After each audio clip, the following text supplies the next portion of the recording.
मुरादाबाद जनपद के कुंदरकी विधानसभा में होने वाले उपचुनाव से पहले कई गंभीर आरोप मुरादाबाद के कुंदरकी विधानसभा से पूर्व विधायक हाजी रिजवान के द्वारा मुरादाबाद में कलेक्ट्रेट पर पहुंचकर लगाए गए थे, जिन तमाम आरोपों को लेकर प्रशासन के द्वारा अपना बयान दिया गया था, जिसको लेकर हाजी रिजवान साहब से पूरे प्रकरण को लेकर जानकारी की गई है। पहले तो मैं आपका शुक्रिया अदा करता हूँ। दूसरी बात यह है कि जो कह रहे हैं एडीएम जो बात कह रहे हैं कि साहब मैं अपने परिवार का मामला मेरा था कब, वो सही तथ्य को गनम मोड़ कर वो गुमराह करने की बात कर रहे हैं। मेरा तो परिवार का मतलब नहीं था। परिवार का मतलब अगर मेरा होता तो जो लोग मेरे साथ में गए थे वो लोग गए थे, जैसे आपके वकील अहमद सनो भोलू, गांव मंसूरपुर, बूथ नंबर 314। उनका वोट अगर नहीं कटा हो तो मैं सियासत छोड़ दूंगा। वो अपने पोर्टल पे देखें कि उनका वोट कटा कि नहीं कटा। वो जो तख्ती वो सबसे आगे थे, दाढ़ी वाले बुड्ढे, उनका वोट कटा। दूसरी मांग हमारी ये थी कि हम हमारे अपने उसका मतलब नहीं था। पहले तो ये देखिए कि जो हमारी तख्तियाँ थी वो तख्तियों पे लिखा क्या था। हमारी तख्तियों पे ये लिखा था कि मैं जिंदा हूँ, मेरा वोट काटा जा रहा है, ना कि काट दिया गया है, काटा जा रहा है। जितनी तख्तियाँ थी वो 3 तरह की तख्तियाँ थी। ये नंबर 1 तो मेरा वोट काटा जा रहा है, मैं जिंदा हूँ। दूसरा ये था मैं अविवाहित हूँ, मुझे विवाहित दिखाया जा रहा है। नंबर 3 मैं अपने मूल निवास पर या अपने जन्म स्थान पर रह रहा हूँ, और मुझे जो है वो बाहर का भी दिखाया जा रहा है कि ये बाहर चले गए। प्रशासन के द्वारा जो रिपोर्ट पेश की गई है उसको लेकर कुछ कहना है आपको? जी, प्रशासन के द्वारा रिपोर्ट दी गई है उसको लेकर क्या कुछ कहना है आपको? नहीं, प्रशासन ने तो गुमराह करने की रिपोर्ट दी है। प्रशासन तो गुमराह कर ही रहा है। प्रशासन गुमराह कर रहा है। प्रशासन अपनी गलतियों को छुपाने के लिए और गुमराह करने की बात तो वो करेंगे ही। वो मेरी प्रशासन से मांग ये थी, पहली बात तो मैं ये बता दूं कि प्रशासन जिस बात को आज कह रहा है मीडिया में, मैं अखबार में भी छपा है, ये दैनिक जागरण में मैंने पढ़ लिया सुबह सुबह कि उनका परिवार के मामला था। अरे मेरे परिवार का मामला क्यों होता? मैंने तो देखिए एक वोट को वो कह रहे हैं जिलाधिकारी या आपके एडीएम प्रशासन के साहब मोहम्मद उनके बेटे का डबल नाम था। ये नासिर सनोब रिजवान, ये तो 9 तारीख में ये कटा हुआ सबूत है पक्का। इससे पक्का सबूत कहीं नहीं होता। देखिए मैं दिखा दूं पहले आपको। ये जो दिखाया है ये वोट मैंने पहले ही कटवा दिया है। ये 9 तारीख को कट गया। प्रोटेस्ट जो हुआ है वो 23 तारीख में हुआ है। इसका तो इससे कोई लेना देना नहीं है। ये वोट तो कोई फर्जी को चला रहा था। मैंने खुद कटवा दिया बीएलओ से। उन्होंने कहा नहीं वोट काटिए आप। तो ये 9 तारीख में काट दिया। देखिए ये सबसे बड़ा सबूत ये है। नासिर सनोब रिजवान 9 तारीख में ये वोट कटा है 9 सितंबर को, और ये इसका नंबर है कटने का। तो सबसे बड़ा सबूत तो ये मेरे पास है 9 तारीख को कटवाने का, जो प्रशासन में जा चुका है, जो प्रशासन में जा चुका है। तो दूसरी बात यह है कि ये तरह जब सत्यापन 2 बार हो चुका तो फिर कैसा सत्यापन के बार बार जो सूचियां भेजी जा रही हैं, ये सूचियां क्यों भेजी जा रही हैं? जैसे मेरे गांव के ये आपके राशिद सनब रजाक, इनको बाहर चली गई। अरे भाई ये इस तरह के क्यों भेजे जा रहे हैं? ये वो बेचारा मेरे पड़ोस में रहता है, वो यहीं रह रहा है 24 घंटे। उसके बाद में आपका ये इकरार सनब बहार, हाजी इकरार सनब बहार हुसैन, उनको मृतक दिखा दिया गया। और नंबर 3 मकबूल सनब फ़कीर मोहम्मद, उनको मृतक दिखा दिया गया। मोहम्मद उमर सनब फ़कीर मोहम्मद, उनको मृतक दिखा दिया गया।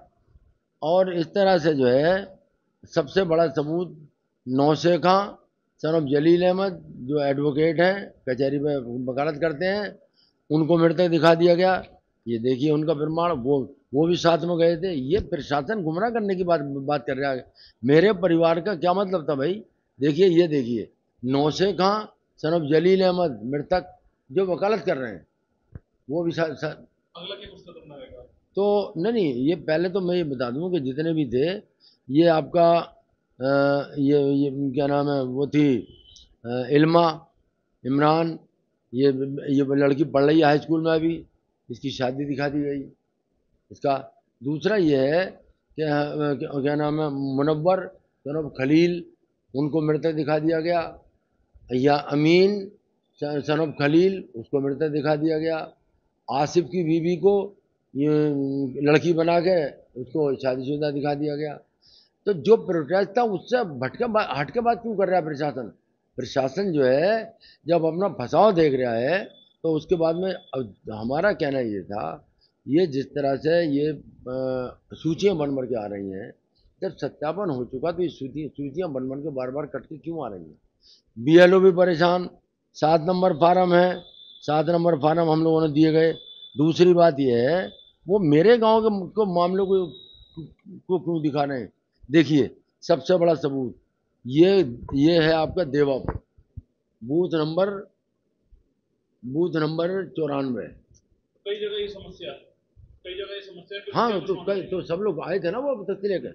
देखिए booth number 94, booth number 95, booth number कितने ऐसे वो जो केंद्र हैं, कितने वो बूथ हैं जिनमें ये समस्या आई है?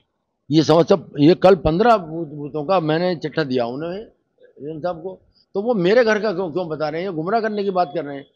हमारी मीडिया को जो है वो गुमराह कर रहे हैं कि साहब मेरे घर का मामला था। देखिए उसका सबूत ये है कि मैं दिखाऊं ये। क्या जो प्रशासन द्वारा जो बयान दिया गया उससे सहमत हैं आप?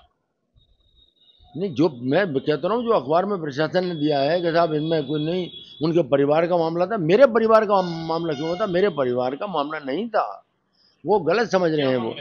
हमारी मांग ये थी कि जिस तरह हम ये सूचियाँ आ रही हैं, ये सूचियाँ क्यों आ रही हैं? गलत आ रही हैं, बार बार बीएलओ परेशान है, ये क्यों आ रही हैं? 7 नंबर फार्म भर भर के भेजे जा रहे हैं। जब सत्यापन हो चुके तो सत्यापन इनके बार बार क्यों कर रहे हैं? हाँ, नंबर एक मामला तो हमारा ये था। दूसरे नंबर का हमारा मामला ये, हमारी मांग ये थी कि ये जो है सफाई कर्मचारी काम कर रहे हैं। हमने डीएम साहब को दिया था लिख के पैड पे, उन्होंने संज्ञान भी ले लिया, 3 हटा भी दिए उसमें से, आज के आज हटा दिए।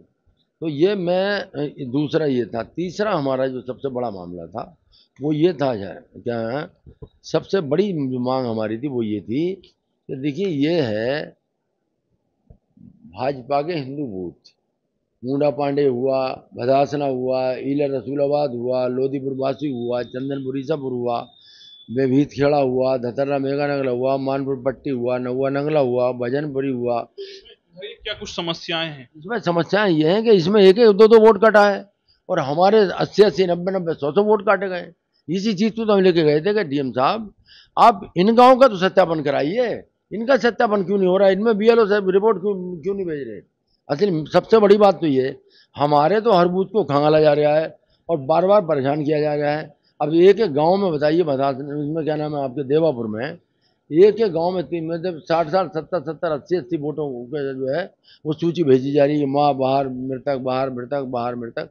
परेशान है बीएलओ वो करते करते शादी और 550 वोटों की दी गई है और मैं सिग्नेचर के आई है लेखपाल के काटने के लिए। तो ये मुद्दे थे। अब वो भटकाने की कोशिश कर रहे हैं। तो ऐसा क्यों कर रहे हैं? प्रशासन भटकाने की कोशिश क्यों कर रहा है भाई? हमारी बात का जवाब दे। दूसरी बात है, एक अगला क्या कुछ कदम रहेगा इस पूरे प्रकरण को? एक मुद्दा हमारा ये था कि हमें जो बीएलओ आपके हैं उन बीएलओ पर हमारी पार्टी के बीएलए यानी बूथ लेवल एजेंट हमारे समाजवादी पार्टी के उनकी देखरेख करेंगे। हर बूथ पर जो है हमारे बीएलए तैनात किए जाएंगे। ये हमने सूची उनको दी थी। एक बात तो मेरे कहने का मतलब वो जो है कल जो प्रोटेस्ट था, जो प्रदर्शन था, वो मेरे अपने घर के लिए नहीं था। मेरे अपने घर में नहीं है। मैंने कब कहा कि मेरे पिताजी का वोट काट दिया? मैंने तो ये कहा कि मेरे पिताजी का वोट काटा जा रहा है। ये सूची आ रही है, नौसे का एडवोकेट का वोट काटा जा रहा है, राशिद सनब रजाक का वोट काटा जा रहा है, जो मेरे गांव की मस्जिद में इमामत कर रहे हैं। इमाम साहब का कल NH 24 ने भी उन्होंने उनका इंटरव्यू लिया कि आप इमाम साहब हैं, हाँ दाढ़ी है, वो सामने इसी मस्जिद में इमामत करते हैं। चलिए, मैंने भी बात की, उन्होंने भी बताया कि तो उनका वोट मतलब मेरे कहने का है, जितने लोग थे सब लोगों को उन्होंने बुला के अपना सब इंटरव्यू लिया और उन्हीं लोगों ने अपनी बात कही। मेरा तो अपना मामला ही नहीं था, मेरा अपना क्या मामला था, मेरे बेटे का मामला नहीं, कुछ नहीं।